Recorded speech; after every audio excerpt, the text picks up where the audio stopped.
إن الحمد لله نحمده ونستعينه ونستغفره ونعوذ بالله من شرور أنفسنا ومن سيئات أعمالنا من يهده الله فلا مضل له ومن يضلل فلا هادي له وأشهد أن لا إله إلا الله وحده لا شريك له وأشهد أن محمدا عبده ورسوله أما بعد فإن أصدق الحديث كتاب الله وأحسن الهدي هدي محمد صلى الله عليه وسلم وشر الأمور محدثاتها وكل محدثة بدعة وكل بدعة ضلالة وكل ضلالة في النار.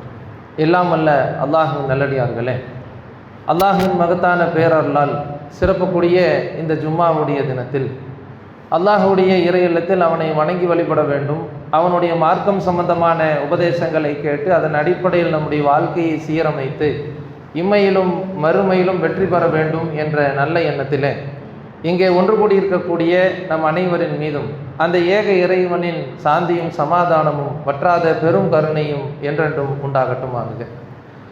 நாம் வாழ்ந்து கொண்டிருக்கக்கூடிய இந்த உலகத்திலே மனிதர்களாகிய நம்மை அல்லாஹ் ரப்புல் ஆலமீன் படைத்துவிட்டு நாம் எப்படிப்பட்ட வாழ்க்கையை இந்த உலகத்திலே வாழ வேண்டும் என்பதற்காக வேண்டி அவன் புறத்திலிருந்து பல நபிமார்களை பல ஆண்டுகளாக பல சந்தர்ப்பங்களாக அல்லாஹ் ரப்புல் ஆலமீன் இறக்கி அருளி அவர்களுக்கு வழிகாட்டியாக வேதத்தையும் கொடுத்து மனிதர்கள் இப்படித்தான் வாழ வேண்டும் என்று சொல்லி ஏராளமான நபிமார்களையும் வேதங்களையும் அல்லாஹ் தந்திருப்பதாக திருமறை குர்ஆனிலே சொல்லி காட்டுகின்றான்.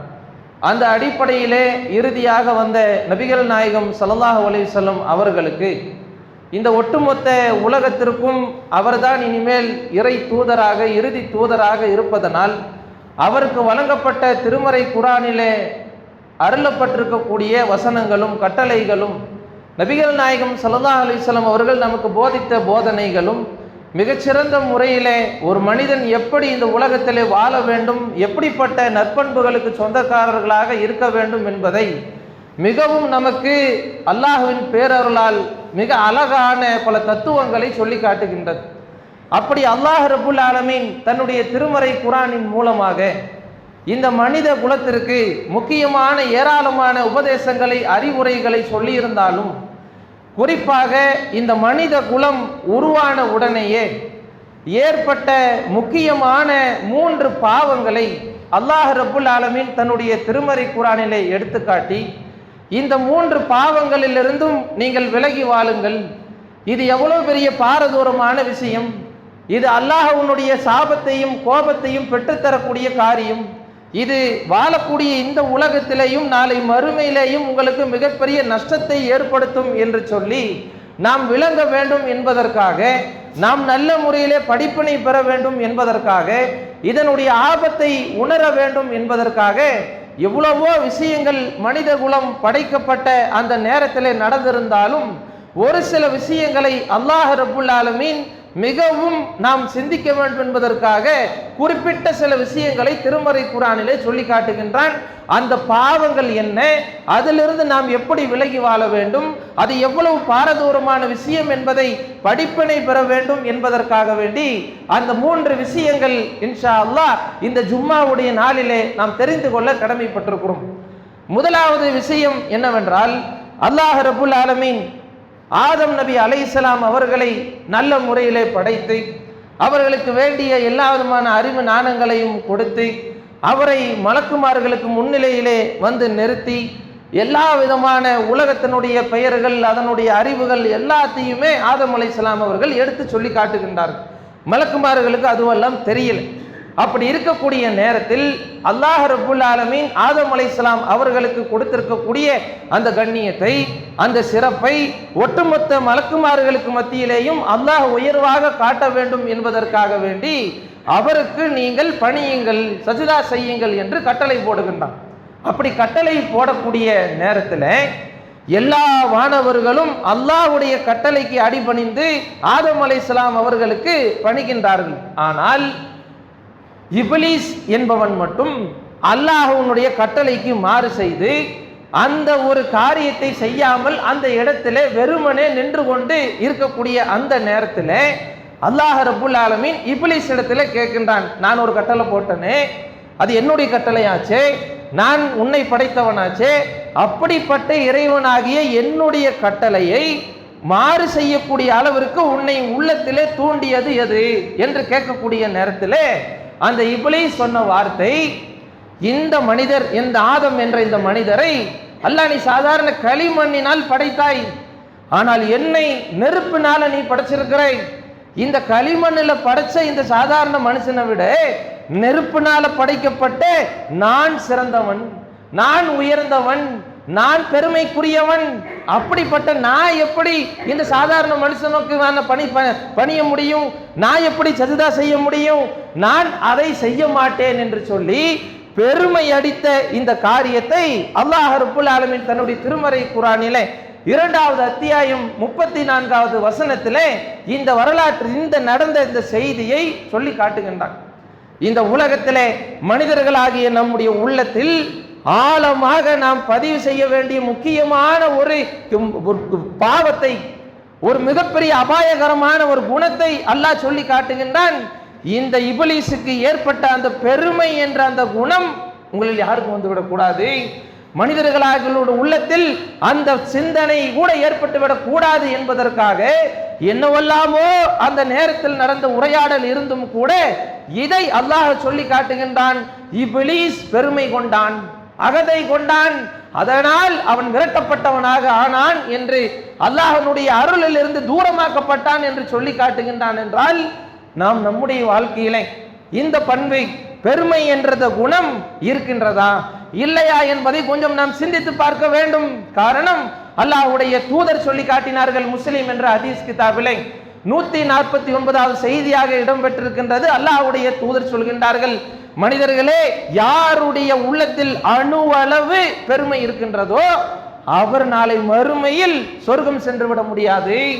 அவர்கள் நாளை மறுமையில ஒருபோதும் சொர்க்கத்தை நுகர்ந்து விட முடியாது, அதனுடைய வாடையை கூட அவர்களால் கேட்டுவிட முடியாது என்று ஹராமாக்கப்பட்ட நிலைமைக்கு தள்ளப்படுவார்கள் என்று நபிகள் நாயகம் ஸல்லல்லாஹு அலைஹி வஸல்லம் அவர்கள் சொல்லி காட்டுகின்றார்கள். என்றால் காரணம், அல்லாஹ்வுடைய தூதர் மேலும் சொல்லி காட்டுகின்றார்கள், பெருமை, கண்ணியம் என்பது அல்லாஹ்வின் கீழாடை, பெருமை என்பது அல்லாஹ்வின் மேலாடை. இந்த இரண்டு விஷயத்தில் யார் அல்லாஹ்வோடு போட்டி போடுகின்றார்களோ அவர்களை அல்லாஹ் வதைத்து நாசமாக்கி விடுவான் என்று அல்லாஹ்வின் தூதர் நபிகள் நாயகம் ஸல்லல்லாஹு அலைஹி வஸல்லம் அவர்கள் சொன்ன செய்தியை முஸ்லிம் என்ற ஹதீஸ் கிதாபிலே 5114வது செய்தியாக நம்மால் காண முடிகின்றது. இந்த உலகத்திலே சாதாரண அற்ப விந்து துளியிலிருந்து படைக்கப்பட்ட மனிதர்களாகிய நமக்கு சைத்தான் ஏற்படுத்தக்கூடிய முக்கியமான ஒரு குணம் என்னவென்று சொன்னால், பாவமான குணம் என்னவென்றால், அல்லாஹ்வின் அருளில் இருந்து நம்மை தூரமாக்கக்கூடிய காரியம் எதுவென்று சொன்னால் நம்முடைய உள்ளத்தில் ஏற்படக்கூடிய பெருமை. இந்த ஒரு காரியம் நம்மிடத்திலே குடிபெயர்ந்து விட்டது என்று சொன்னால் அனைத்து அக்கிரமங்களும் அநியாயங்களுக்கும் நாம் சர்வசாதாரண ஆளுகளாக மாறிவிடுவோம். இறை கட்டளையை சாதாரணமாக புறக்கணிக்கக்கூடியவர்களாக மாறிவிடுவோம் என்பதனால் அல்லாஹ்வின் தூதர் ஒரு அளவுகோலை சொல்லி காட்டுகின்றார்கள். மக்களே, பெருமைனா என்ன தெரியுமா? பெருமை நம்ம நினைச்சிட்டு இருக்கின்றோம், அதுதான் பெருமை, இதுதான் பெருமை, அது இருந்தாதான் பெருமை, இது இருந்தாதான் பெருமை என்று நாம் நினைச்சிட்டு இருக்கிறோமே.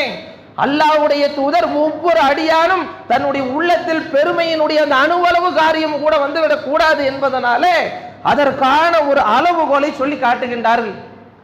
சத்தியத்தை யார் மறுக்கின்றார்களோ, பிற மக்களை யார் கேவலமாக நினைக்கின்றார்களோ அதுதான் பெருமை என்று நபிகள் நாயகம் ஸல்லல்லாஹு அலைஹி வஸல்லம் அவர்கள் சொல்லக்கூடிய செய்தியை முஸ்லிம் என்ற ஹதீஸ் கிதாபிலே 147வது செய்தியாக நம்மால் காண முடிகின்றது. இந்த உலகத்திலே ஒரு சாதாரண அறிவு கொடுக்கப்பட்டிருக்கக்கூடிய நாமே, பல்வேறு பலகீனங்களுக்கு சொந்தக்காரர்களான நாமே, நம்மளுக்கு ஏதாவது ஒரு விஷயங்கள் தெரியாம போலாம். அந்த நேரத்தில் யாராவது ஆலோசனைகள் சொல்லக்கூடியவர்களாக இருக்கலாம், இல்ல நாமளே ஏதாவது தவறுகள் செய்யக்கூடிய நேரத்தில் நம்மளை திருத்துவதற்காக நம்மளை விட வயதில மூத்தவர்களோ இல்ல நம்மளை விட வயதில சிறியவர்களோ நம்மை திருத்தக்கூடிய ஒரு சூழ்நிலை ஏற்படலாம். நம்முடைய வாழ்க்கையில நாம் ஏதாவது ஒரு இக்கட்டான சூழ்நிலையில இருக்கக்கூடிய நேரத்தில் நமக்கு யாராவது நம்மை விட அறிவிலே உயர்ந்து நமக்கு ஏதேனும் ஆலோசனைகளை வழங்கக்கூடியவர்களாக இருக்கலாம். ஆனா அந்த நேரத்தில் நம்முடைய உள்ளத்துல என்ன ஏற்படுது? அட நேத்து வந்தவன், அட என்ன விட பெரியவனா நீ, என்னை விட அறிவுல சிறந்தவனா நீ, எனக்கு அறிவுரை சொல்ல வந்துட்டியா என்றெல்லாம் நம்மிடத்துல என்ன நினைக்கின்றோம் என்றால், சொல்லக்கூடிய செய்தி என்ன என்பதை பார்க்கிறது கிடையாது. அது எந்த அளவுக்கு வேல்யூபிளானது, மதிப்பு என்பதை பார்க்கிறது கிடையாது.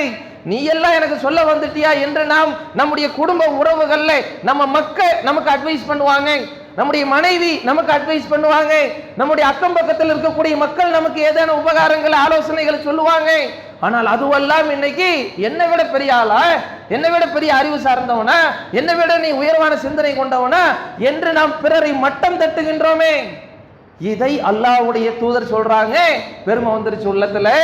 இந்த எண்ணம் உங்களுடைய வாழ்க்கையில வந்துவிடக் கூடாது. இதுதான் பெருமையினுடைய முதல் அளவுகோல் என்று சொல்லிட்டு அல்லாஹ்வுடைய தூதர் சொல்றாங்க, பிறரை மட்டம் தட்டாதீங்க. அல்லாஹ் ரப்புல் ஆலமீன் நமக்கு கொஞ்சம் பொருளாதாரத்தை வாரி வழங்கலாம், அறிவு ஆற்றலை கொஞ்சம் வாரி வழங்கலாம், நல்ல ஒரு உடல் திடகாத்திரத்தை அல்லாஹ் வாரி வழங்கலாம், மற்றவங்களை விட சொத்து பத்துக்களை கொஞ்சம் சேர்த்து நமக்கு வழங்கலாம். வந்த உடனே நாம் அல்லாஹ்வுக்கு நன்றி செலுத்தக்கூடியவர்களாக இருக்க வேண்டுமே தவிர, நம்முடைய பார்வை, நம்முடைய நடை, நம்முடைய உடைய பாவனை, நம்முடைய செயல்பாடுகள் இதுல கடுகளவு கூட மாற்றம் ஏற்பட்டு விடக்கூடாது. சைத்தான் ஏற்படுத்துவான், இந்த சிந்தனை நமக்கு கொண்டு வந்து சேர்ப்பான்.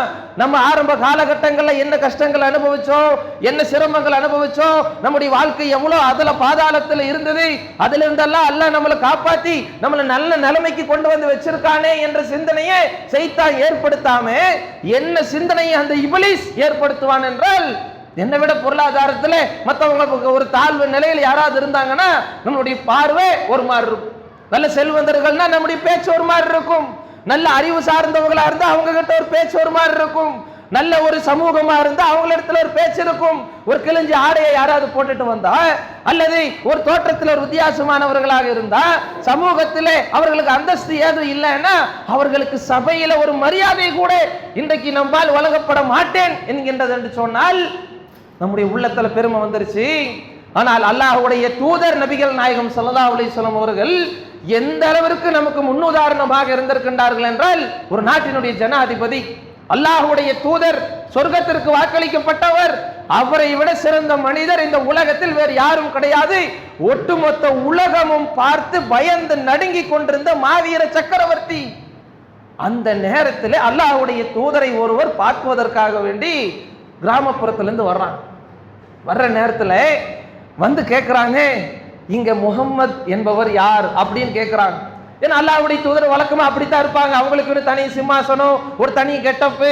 ஏன்னா ஒரு பாவீர சக்கரவர்த்தி, நாம் இப்ப சொன்னமே ஆரம்பத்தில், அத்தனை பெருமைகளுக்கும் அல்லாஹ்வுடைய பேரருளால் சொந்தக்காரர்களாக இருந்தாலும் அல்லாஹ்வுடைய தூதர் எப்படி இருப்பாங்கன்னா மக்களோட மக்களாக தான் இருப்பாங்க. இருக்கிற நேரத்தில் ஒரு சஹாபி வந்து கேட்கிறாரு, உங்கள யார் முகம்மது அப்படின்னு கேட்கிறாங்க. கேட்கக்கூடிய நேரத்தில் சஹாபாக்கள் சொல்லி காட்டுறாங்க, அங்க உட்கார்ந்துட்டு இருக்கிறாரு அவர் தான் முகமது ஸல்லல்லாஹு அலைஹி வஸல்லம் சொன்ன உடனே அல்லாஹ்வுடைய தூதருக்கு செய்தி சொல்லப்படுது. யார சொல்லல, அவங்கள பார்க்கறதுக்கு யாரோ வெளியூர்ல இருந்து வந்திருக்கிறாங்க. உடனே அல்லாஹ்வுடைய தூதர் அவர் இங்க வாங்கன்னு வர சொல்லாமே அல்லாஹ்வுடைய தூதர் எந்திரிச்சு போறாங்க அவரை போய் சந்திக்கிறதுக்கு வேண்டி. ரசூலுல்லாஹ் எந்திரிச்சு வர்றாங்கன்னு தெரிஞ்ச உடனே அவருக்கு படபடப்பு வந்துருது, அவருக்கு ஒரு பயம் ஏற்பட்டுறது. உடனே அல்லாஹ்வுடைய தூதர் அவருடைய மனநிலையை அந்த இடத்துல புரிஞ்சுக்கிட்டு அவருடைய 2 தோல் புஜங்களும் நடுங்கி கொண்டிருந்த அந்த நேரத்தில் அந்த தோள்கள் மேல கையை வச்சுட்டு சொல்லி காட்டுறாங்க, என்ன பார்த்து நீங்க எதுக்காக பயப்படணும்? நான் அல்லாஹ்வுடைய தூதர், சாதாரண மனிதர் தான் நானே. எந்த அளவுக்கு சாதாரண மனிதன் தெரியுமா? அற்ப இறைச்சி, காஞ்ச இறைச்சி துண்டுக்காக ஆடு மேய்த்து கொண்டிருந்த ஒரு பெண்மணியினுடைய மகன் தான் இந்த முகம்மதை தவிர நீங்க பெருசா நினைக்கிற மாதிரி அந்த அளவுக்கு நான் புகழுக்கு பெருமைக்கு மாவீர சக்கரவர்த்தி நல்லா பயந்து நடுங்கிட்டு இருக்கிற அவரை பார்த்து சொல்லி காட்டுறாங்க. அந்த ஆளல நான் கிடையாது, அவர் கிடையாது, நான் அல்லாஹ்வுடைய தூதர். உங்களை போன்ற சாதாரண ஒரு மனிதன். எந்த அளவுக்கு சாதாரண மனுஷன் அப்படின்னு சொன்னா, காஞ்ச இறைச்சி துண்டுக்கு ஆடுக்கு அந்த கூலிக்கு ஆடு மேய்த்து கொண்டிருந்த ஒரு பெண்ணினுடைய மகன் தான் இந்த முகம்மது என்று அல்லாஹ்வின் தூதர் நபிகள் நாயகம் ஸல்லல்லாஹு அலைஹி வஸல்லம் அவர்கள் கடுகளவு பெருமை கூட தன்னுடைய நடத்தையில் வந்துவிடக் கூடாது என்று இந்த உலகத்திலே நமக்கு முன்மாதிரியாக வாழ்ந்திருக்கின்றார்கள் என்றால் யோசித்து பார்க்க வேண்டும். அல்லாஹ் ரப்புல் ஆலமீன் இப்லீஸினுடைய குணமாக உலகத்திலே மனித குலம் படைக்கப்பட்டவுடன் ஏற்பட்ட மாபாதக குணமாக சொல்லி காட்டக்கூடிய அந்த பெருமை என்ற அந்த ஒரு அநியாயக்கார குணமானது ஒரு காலத்திலேயும் நம்முடைய வாழ்க்கையில் வந்துவிடக் கூடாது என்பதிலே முதலாவது செய்தியாக நாம் அதை தெரிந்து கொள்ள கடமைப்பட்டிருக்கிறோம். இரண்டாவது விஷயம் என்ன?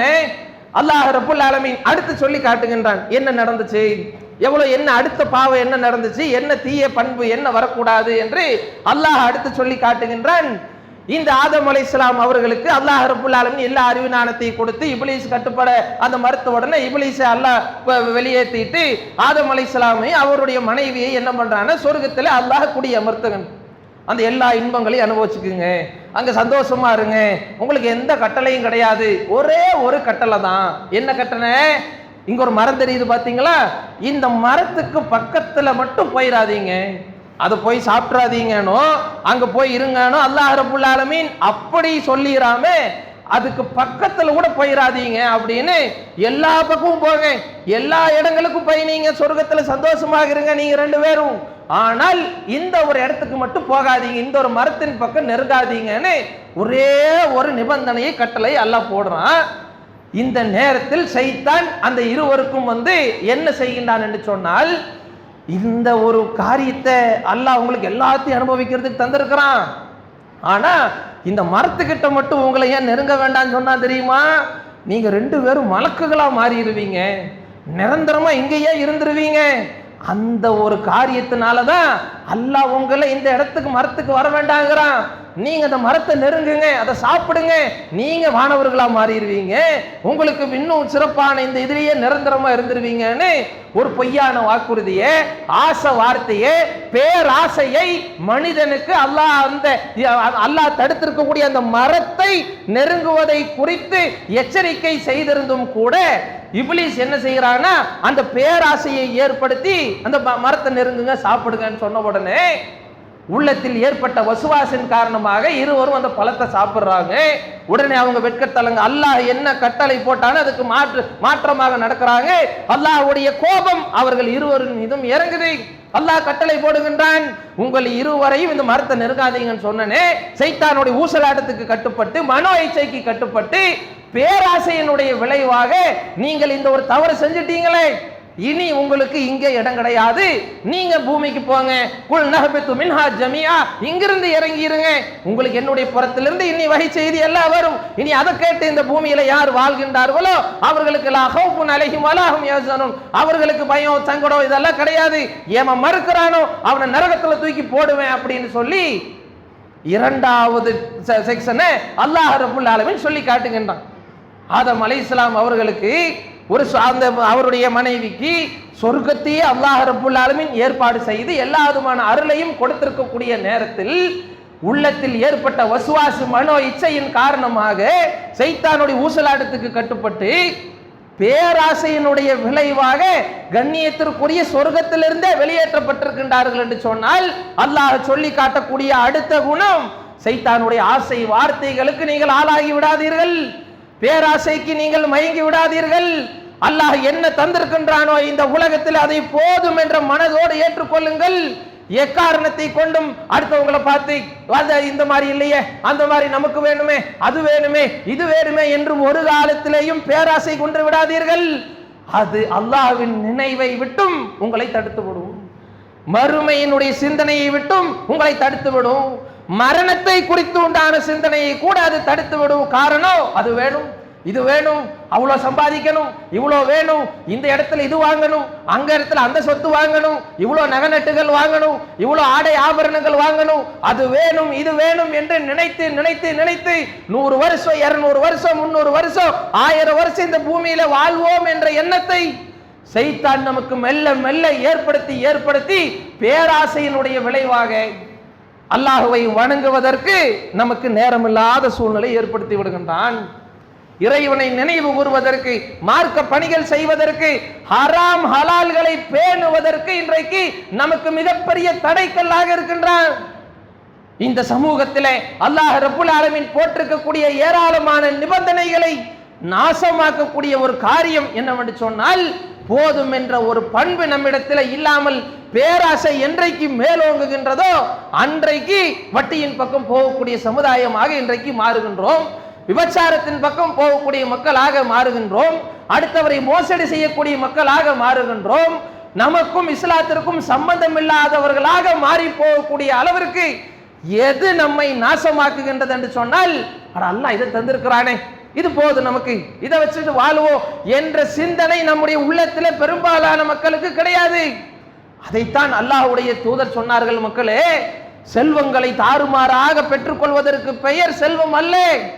யாருடைய உள்ளத்திலே போதும் என்ற மனது இருக்கின்றதோ அவர்தான் உண்மையிலேயே செல்வந்தன் என்று நபிகள் நாயகம் ஸல்லல்லாஹு அலைஹி வஸல்லம் அவர்கள் நமக்கு சொல்லி காட்டுகின்றார்கள் என்றால் நம்முடைய வாழ்க்கையிலே யோசித்து பார்க்க வேண்டும். அல்லாஹ்வுடைய தூதர் மேலும் சொல்லி காட்டுகின்றார்கள், மக்களே, வாழ்க்கை தரத்துல உங்களுக்கு மேலே இருக்கக்கூடிய மக்களை ஒரு காலத்திலையும் நீங்க பார்த்துறாதீங்க. உங்களுக்கு கீழே இருக்கக்கூடிய மக்களை பாருங்க, கஷ்டப்படக்கூடிய மக்களை பாருங்க, சிரமப்படக்கூடிய மக்களை பாருங்க. அப்ப அதுதான் அல்லாஹ் உங்களுக்கு எவ்வளவு அருள் செஞ்சிருக்கிறான், எவ்வளவு கிருபை செஞ்சிருக்கிறான் என்பதை உணர்த்தக்கூடிய நிலைமைக்கு உங்களை கொண்டு வந்து சேர்க்கும். அப்பதான் அல்லாஹ்வுக்கு நீங்க நன்றி செலுத்துவீங்க. இல்ல பேராசையின் உடையவாக நம்மை விட மேல இருக்கக்கூடிய மக்களை நாம் பார்க்க பார்க்க பார்க்க நமக்கு நம்முடைய உள்ளத்துல ஈமான் குறைஞ்சிரும், இபாதத்துகள் குறைஞ்சிரும், வணக்க வழிபாடுகளுக்கு நமக்கு சம்பந்தம் இல்லாமல் போயிரும், ஹராம் ஹலால் பேணுவதை விட்டும் நாம் விலகி போய் விடுவோம், நம்முடைய வாழ்க்கை நாசமாகிவிடும் என்பதால் தான் அல்லாஹ்வுடைய தூதர் எளிமைனா என்னங்கிறத நமக்கு வாழ்நாள்ல காமிச்சு தர்றாங்க. ஒரு சஹாபி வர்றாரு, அல்லாஹ்வுடைய தூதர் தூங்கிட்டு, நான் பரவலாக கேட்ட செய்தி தான், தூங்கிட்டு இருக்கக்கூடிய அந்த நேரத்தில் பக்கத்தில் உட்கார்ந்து ரசூலுல்லாஹ்வை பார்த்து அவர் அழுகிறார். என்ன யார ரசூலுல்லாஹ்? அந்த சத்தத்தை கேட்ட உடனே அல்லாஹ்வுடைய தூதர் எந்திரிச்சிடுறாங்க. எந்திரிச்சிட்டு ஏன் தோழரை அழுகிறீங்க அப்படின்னு கேட்கும் பொழுது அல்லாஹ் அந்த சஹாபி சொல்றாரு, யார ரசூலுல்லாஹ், இந்த உலகத்திலே ரோமர்களும் அந்த பாரசீக மன்னர்களும் எவ்வளவு ஆடம்பரமான வாழ்க்கையை வாழ்ந்துட்டு செல்வ செழிப்புல மிதந்து கொண்டிருக்கக்கூடிய நேரத்தில் எங்களுடைய உயிரை விட மேலாக மதிக்கக்கூடிய அல்லாஹ்வின் தூதராகிய நீங்க இப்படி படுத்து கொண்டிருக்கிறீங்களே, ஒரு ஈச்சம் பாயில படுத்து முதுகெல்லாம் தடுப்பு தடுப்பா இருக்குதே, ஏன் இப்படிப்பட்ட நிலைமைக்கு தள்ளப்பட்டிருக்கிறீங்க? ஒரு போர்வை கொண்டு வந்து எங்களிடத்துல தாங்கள் என்று கேட்டா நாங்க தரமாட்டோமா என்று கேட்கக்கூடிய நேரத்தில் அல்லாஹ்வுடைய தூதர் சொல்லி காட்டுகின்றார்கள், அந்த பாரசீக மன்னர்களும் ரோமர்களும் இந்த உலகத்துல நிம்மதியா வாழணுங்கிறதுக்காக வேண்டி படைக்கப்பட்டவங்க. நீங்களும் நானும் எதுக்காக படைக்கப்பட்டவங்க தெரியுமா? நாளை மறுமையில நிம்மதியாக வாழ வேண்டும், சொர்க்கம் பெற வேண்டும் என்பதற்காக படைக்கப்பட்டவங்க. இந்த ஒரு அற்ப இன்பத்தல்லையால நாம் பெரிதாக நினைத்து நம்முடைய இந்த உலகத்துல வாழக்கூடாது. ஒரு மனித பயணத்துல போயிட்டு இருக்கிறான், ஒரு மரத்தினுடைய அடியில தங்குறான், அந்த மரத்தினுடைய நிழல்ல தங்கினதுக்கு அப்புறம் உடனே எந்திரிச்சாவே இலைப்பாறுனதுக்கு அப்புறம் போயிடுறான்.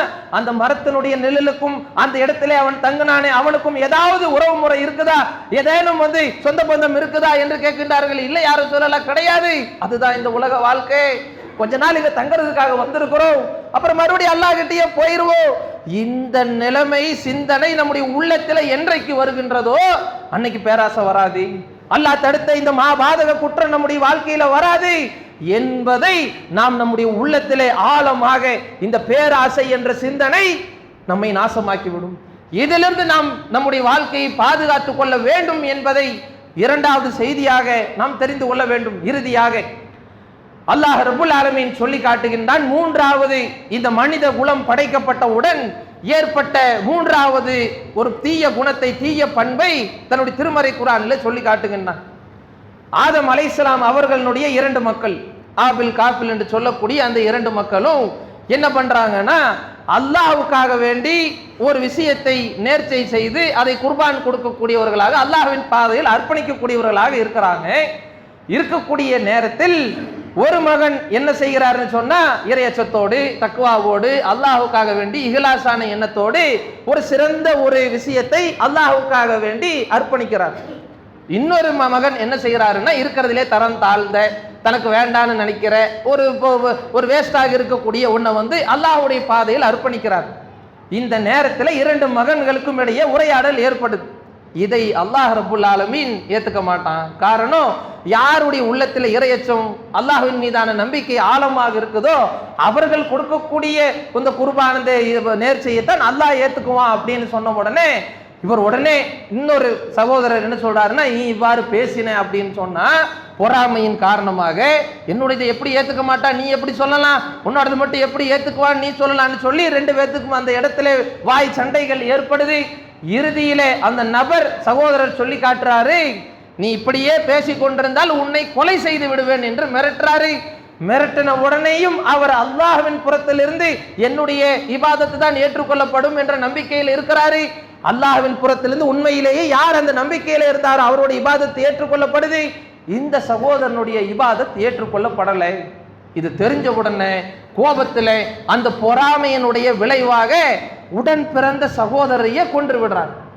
இந்த கொலையை அல்லாஹ் ரப்புல் ஆலமீன் சொல்லி காட்டிட்டு அவருக்கு எந்த அளவிற்கு அறிவு மங்கி போய் விட்டது என்று சொன்னால், இறந்த தன்னுடைய சகோதரனை என்ன பண்றதுன்னு கூட தெரியாம ஆதம் அலைஹிஸ்ஸலாமுடைய மக்கள் ஒட்டுமொத்த உலக அறிவையும் தன் கைவசம் வைத்திருக்கக்கூடிய ஆதம் அலைஹிஸ்ஸலாமுக்கு பிறந்த நேரடி வாரிசுகளுக்கு மத்தியில் நடக்கக்கூடிய பிரச்சனை இது.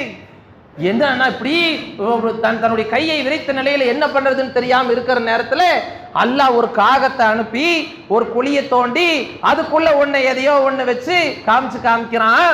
இப்பதான் தெரியுது, இந்த அறிவு கூட எனக்கு இல்லையே, என்னுடைய சகோதரனை இறந்த சகோதரனை எப்படி புதைக்கிறது கூட எனக்கு அறிவில்லாத நானே இந்த பொறாமையினுடைய காரணமாக இவ்வளவு பெரிய பாவத்தை செஞ்சுட்டனே.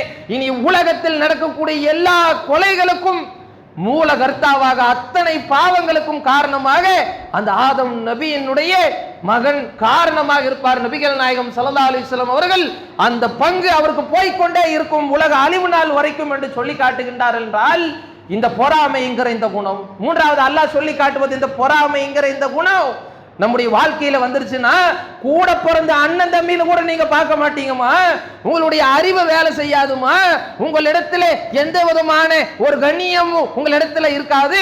அறிவு மழுங்கி பாசம் மழுங்கி உங்களுக்கு மத்தியிலே சண்டை சச்சரவு மேலோங்கி கொலை செய்யக்கூடிய கொலைகாரர்களாக கூட நீங்கள் மாறிவிடுவீர்கள் என்று அல்லாஹ் ரப்புல் ஆலமீன் நம்மை பார்த்து எச்சரிக்கை செய்கின்றான் என்று சொன்னால், இந்த பொறாமை என்ற குணம் நம்முடைய வாழ்க்கையிலே எக்காரணத்தை கொண்டும் காசு பணத்துக்காக, அடுத்த ஆடம்பரத்துக்காக, பேராசைக்காக வந்துடக்கூடாது. மத்த விஷயத்தை எல்லாம் நீ பெருமைப்படாதே, நீ பேராசை கொள்ளாதேன்னு சொன்ன மார்க்கம் நீ பெருமைப்படுன்னு மாற்றி சொல்லி காட்டுது. அல்லாஹ்வுடைய தூதர் சொல்றாங்க, எந்த விஷயத்துல தெரியுமா? ஒருத்தர் நல்ல கல்வி கத்துக்கிறானா, அது பிறருக்கு சொல்லி கொடுக்கறானா, நீ அதை பாரு. இதே மாதிரி நானும் கல்வி கத்துக்கணுமே, பிறருக்கு சொல்லி கொடுக்கணுமே அப்படின்னு பார்த்து பொறாமைப்படு. ஒருத்தங்கிட்ட காசு இருக்குது, அது நல்ல வழியில் அல்லாஹ்வின் பாதையில செலவு செய்யறான், உடனே அதை பார்த்து எங்கிட்டையும் காசு இருந்ததுன்னா நானும் இப்படி செலவு செய்வனேன்னு பார்த்து பொறாமைப்படு என்று சொல்லக்கூடிய மார்க்கத்தில் இருக்கக்கூடிய நாம கல்வி அறிவை தேடுறதுல பொறாமைப்படுறது கிடையாது. அல்லாஹ்வுடைய பாதையில தான தர்மங்கள் செய்வதற்கு பொறாமைப்படுவது கிடையாது. அடுத்தவருடைய காசை பார்த்து பொறாமை, அடுத்தவருடைய வீட்டை பார்த்து பொறாமை, அடுத்தவருடைய வியாபாரத்தை பார்த்து பொறாமை, அடுத்தவருடைய ஆடை ஆபரணங்களை பார்த்து பொறாமை, அடுத்தவருடைய அழகை பார்த்து பொறாமை, எல்லா முசீபத்துகளையும் பார்த்து பொறாமைப்படக்கூடிய நம்முடைய வாழ்க்கை இப்படித்தான் நாசமாகும் என்று அல்லாஹ் ரப்புல் ஆலமீன் இது போன்ற பண்புகளை எல்லாம் சொல்லி காட்டி நம்மை எச்சரிக்கை செய்கின்றான். என்றால் மனித குலம் படைக்கப்பட்டவுடன் ஏற்பட்ட இந்த 3 குணங்கள், பெருமை என்ற காரியத்திலிருந்து நாம் நம்முடைய வாழ்க்கையை விலகி வாழ வேண்டும். பேராசை என்ற அந்த குணத்திலிருந்து நாம் விலகி வாழ வேண்டும். ஒரு காலத்திலும் தீமையான விஷயங்களில் பொறாமை ஒரு காலத்திலும் படாமல் நன்மையான விஷயத்தில் பொறாமைப்படக்கூடிய நன்மக்களாக நாம் மாற வேண்டும். அப்படி நாம் மாறும் பொழுது அல்லாஹ்வுடைய பேரருளால் இம்மையிலேயும் நமக்கு வெற்றி கிடைக்கும், நாளை மறுமையிலேயும் மிகச்சிறந்த ஒரு சொர்க்க பரிசு அல்லாஹ்வுடைய கிருபையினால் நமக்கும் நம்முடைய குடும்பத்திற்கும் இங்கே ஒன்று கூடி இருக்கின்றோமோ இதே போல் நாளை மறுமையிலேயும் சொர்க்கத்தில் ஒன்று கூடி இருக்கக்கூடிய நற்பாக்கியத்தை அல்லாஹ் ரப்புல் ஆலமீன் உங்களுக்கும் எனக்கும் உங்களுடைய குடும்பத்தாருக்கும் என்னுடைய குடும்பத்தாருக்கும் தந்தரல் புரிவானாக என்று கூறி இந்த ஜும்மாவின் முதல் உரையை நிறைவு செய்கிறோம். வாஹிரு தவானா அல்ஹம்துலில்லாஹி ரப்பில் ஆலமீன். அஸ்ஸலாமு அலைக்கும் வரஹ்மத்துல்லாஹி வபரகாத்துஹு.